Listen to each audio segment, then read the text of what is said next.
नमस्कार दोस्तों, टेक रक्षित का fourth weekly tech updates episode में आपका स्वागत है। बहुत दिन हो गए थे मुझे एपिसोड को पोस्ट करके, बट आज फाइनली कर रहा हूँ। तो विदाउट एनी डिले ये एपिसोड को शुरू करते हैं। आइए।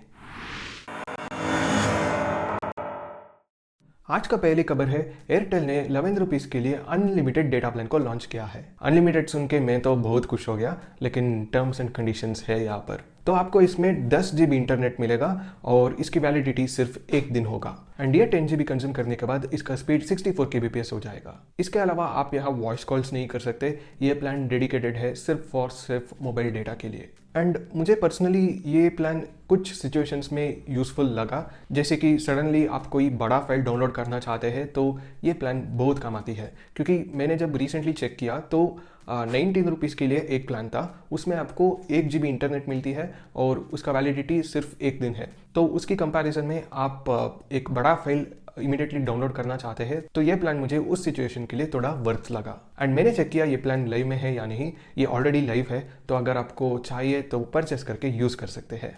नेक्स्ट अपडेट, ट्राई वाले फ़ोन नंबर्स को भी एनुअल फी चार्ज करने की प्लान कर रहे हैं। Telecom regulatory authority of India के हिसाब से हमारे फोन नंबर्स भी नेचुरल रिसोर्सेज जैसा क्वांटिटी में लिमिटेड होते हैं। देयरफॉर वो इसे वैल्यूएबल रिसोर्सेज की तरह ट्रीट कर रहे हैं। ये एक तरह से सच है, क्योंकि पहले आपने देखा होगा कि फोन नंबर्स 9 से शुरू होती थी, लेकिन अब 6 से शुरू होती है। तो इसी तरह चलता रहा तो 10 डिजिट्स के फोन नंबर्स खत्म हो जाएगा। तो ये सोच के इन्होंने एनुअल फी चार्ज करने की प्लान किया है, so that phone numbers efficiently use हो। बट ऑलरेडी रिचार्ज कॉस्ट बहुत बढ़ गया है, उसके ऊपर ये वाला कॉस्ट। तो देखते हैं कब ये चार्ज रोल आउट होगा और इसका दाम क्या होगा।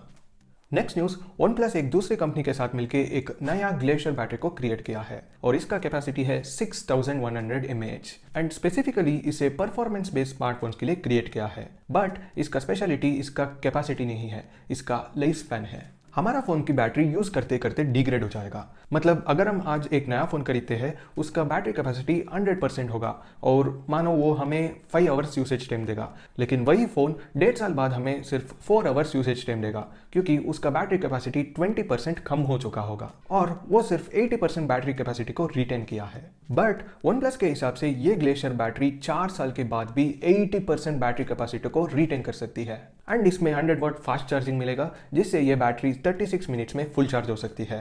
प्लस ये बैटरी की साइज नॉर्मल बैटरी की साइज से थोड़ा छोटा है, जिससे स्मार्टफोन कंपनीज चाहे तो दूसरे एडिशनल यूजफुल कंपोनेंट्स को ऐड कर सकते हैं। एंड ये बैटरी के साथ लॉन्च होने वाली पहला फोन है OnePlus Ace 3 smartphone in China.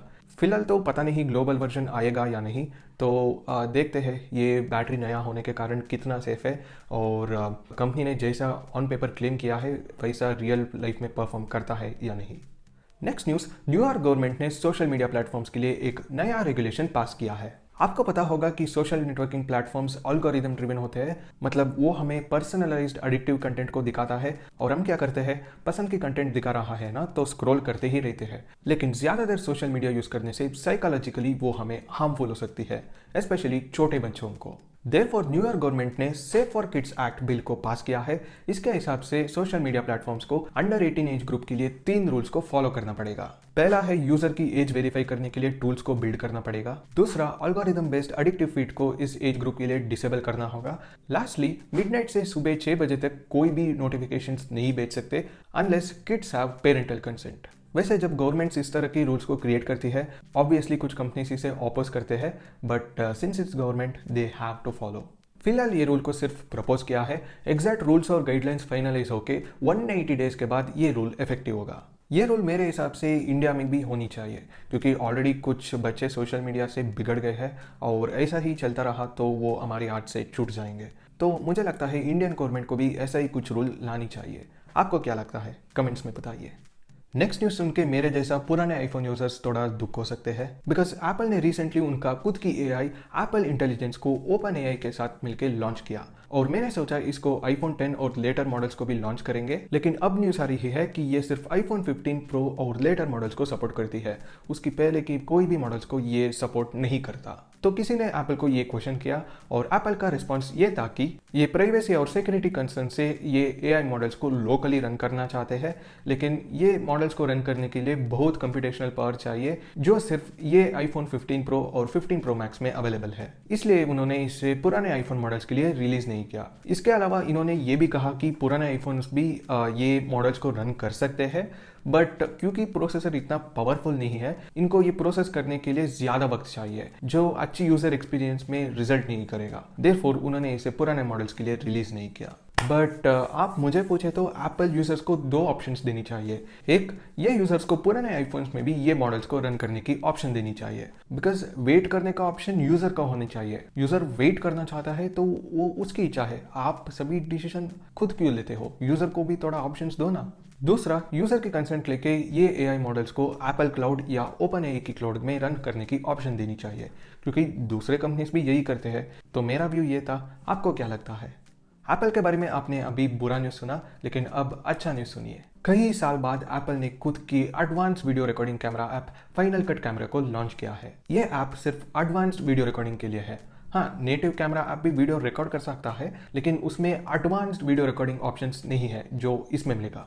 हाँ, ऑफ कोर्स ये ऐप पेड ऐप्स जैसे तो एडवांस नहीं है, but definitely free apps category में तो यूजेबल है। इसका फीचर्स है smooth zoom, over exposure and focus indicator, manual control for white balance and focus, audio level indicator, और अगर आपके पास आईपैड है और फाइनल कट प्रो सॉफ्टवेयर है तो आप मल्टी कैम वीडियो रिकॉर्डिंग भी कर सकते हैं। अच्छा लगा इन्होंने कई साल बाद ये ऐप को लॉन्च किया, बट फ्यूचर में भी मैं इनसे अच्छी अपडेट्स एक्सपेक्ट करता हूँ। आज का आखिरी खबर है, गूगल ने इंडिया में जेमिनी ऐप को लॉन्च किया है। जेमिनी मतलब ओपन एआई का चैट जीपीटी है ना, उसी तरह गूगल का एआई है जेमिनी। सो इंडिया में इसे इंग्लिश और 9 इंडियन लैंग्वेजेस के साथ लॉन्च किया है। हाँ, ऑब्वियसली हिंदी तो है ही, बट यहाँ पर आपको नोट करना पड़ेगा कि ये ऐप सिर्फ एंड्रॉइड के लिए अवेलेबल है और iOS में आपको सेपरेट ऐप नहीं मिलेगा।